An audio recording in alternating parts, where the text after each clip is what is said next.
Hello and welcome to my channel. Now today I'm off on a bit of an adventure. I've got this short walk, 2 buses, 1 aeroplane, 1 taxi, and if all goes well I should end up in Budapest in Hungary. I'm going there for a few days photography. I've got my Fujifilm x100vi with me actually. It's just a nice simple camera to bring along. I've gone for the cheap flight, so everything I'm carrying has got to fit under my seat. So I had to travel really light with photography gear. At the bus stop now, so what I'm going to do is try and take photos on the way, and I'll catch up with you later.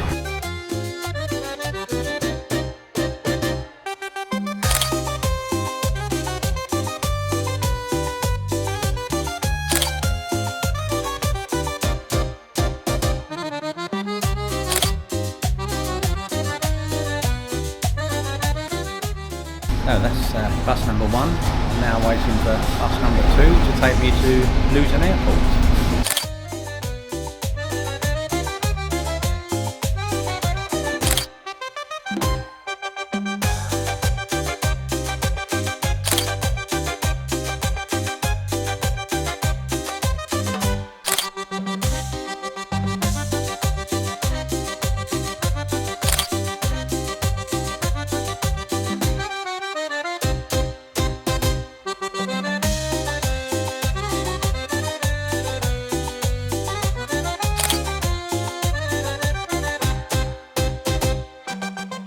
I arrived in Budapest last night, went straight out, got something to eat and got a good sleep.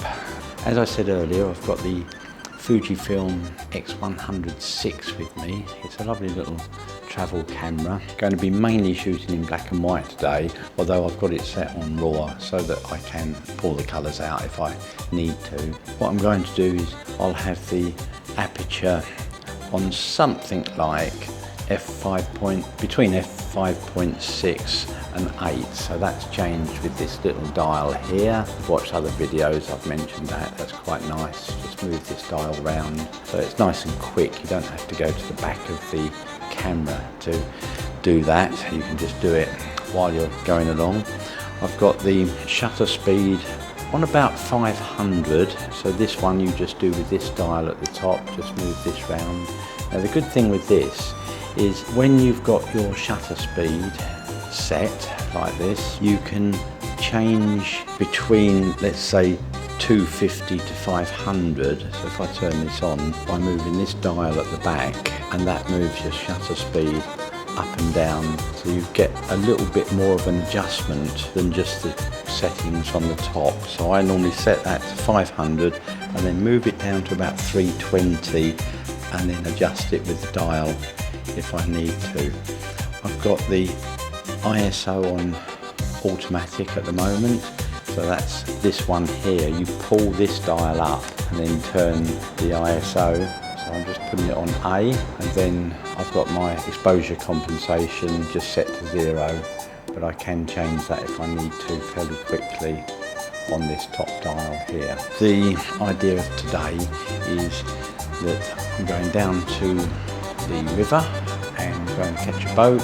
I'll let you know the name of the place because it's totally gone out of my mind at the moment. I'll put it up on the up on the screen for you and just see what sort of shots I can get through today. So I'll catch up with you later. First things first is some breakfast. So I'll catch up with you later. Just walking down to the river and I captured this really nice tram, and then there's the boat that I'm going to catch. And I just turned round just before I got on and saw this tram coming past and thought that made a nice shot. So now I'm on the actual boat. I quite like the idea of exposing for the outside through those windows, which will make the inside dark. So here's a few shots I tried with that type of exposure. I really like the way that it brings the outside out and it darkens the inside of the boat. I'll put the name of this town up on the screen as I cannot pronounce it. Let's just Get some warm-up shots here.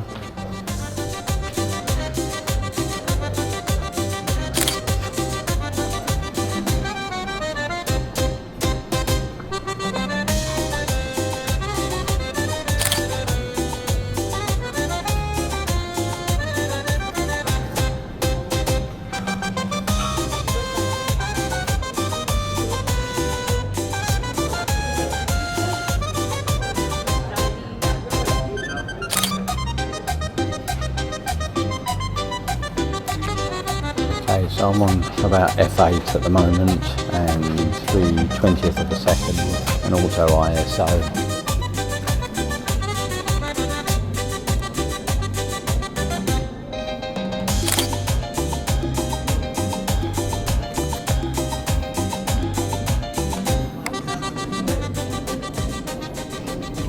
I've noticed this chap on the left here sitting down. The bottom half of him was in the shade with shadows of those umbrellas behind him, so I've just had to position myself to get a nice shot there with the shadows and the top half of him, and I've got a couple there and I'm really happy with how they've come out.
I'm just amazed at how few people there are around in this town, and the weather is so hot. It's in the 30s, it's about 33 degrees, which is really hot. Anyway, it's creating lots of shadows, which I really love in this small town. So I'm getting lots of light and shadow shots, which I'm very happy with. This particular shot, I noticed a stand outside a shop, but when I first glanced it looked like a person with a hat. So I thought, I've just got to take this one. It's just in the light with the shadow leading you through. And then this one is just a look-up shot. I always like to take look-ups where you can see buildings looking as though they're coming out of other buildings. So I've taken a few round this one. It's just the tower of the church that's there. And I've just come round the other side now and just taking another shot. I like the way that it's sort of framed by these trees, and it really comes out well in black and white. And then here I noticed cyclists coming past, and I thought that makes a really good frame with the trees leading you through. And then I couldn't help but take this photo. I've had to leave this one in colour because it's a very colourful photo. Very happy with that one. And I just had to get this woman sitting here. Now I was really close and I just wanted to get that pose without asking her. And I was happy again with that one. Again, nice in black and white. This one we've got a coloured bike, but I've put it into black and white because I think it is just nice in black and white. But this one I've left in colour because I was waiting for a couple of people to come past with the right colours, and the same here. Pity that woman on the left didn't have a purple shirt. And here's just a shot down the street, and again it's nice with the shadows and the light. And the same with this one, we've got people sitting at a restaurant on the right, we've got those coloured shades at the top, and I just thought it makes a nice scene, very colourful, so I couldn't put that one in black and white, nor this one really, just to give you a feel of the scene. And we've got another view of the church. This is just a downward shot, not sure what it is, looks like some sort of cellar. And here I was looking down again, but I just love the shadows. And again here I've just taken a shot through the tunnel, and again I've left this one in colour because I just thought it was nice, but this shot goes much better in black and white, doesn't it? The old building. Now I'm back to the boat to get my journey back to Budapest along the Danube River. A couple of scene shots there for you with this camera, seems to work quite well. If you enjoyed that video, I'll appreciate if you could give me a thumbs up or a like, and if you haven't subscribed yet, please consider subscribing so that you don't miss future videos, and I look forward to seeing you on my next video.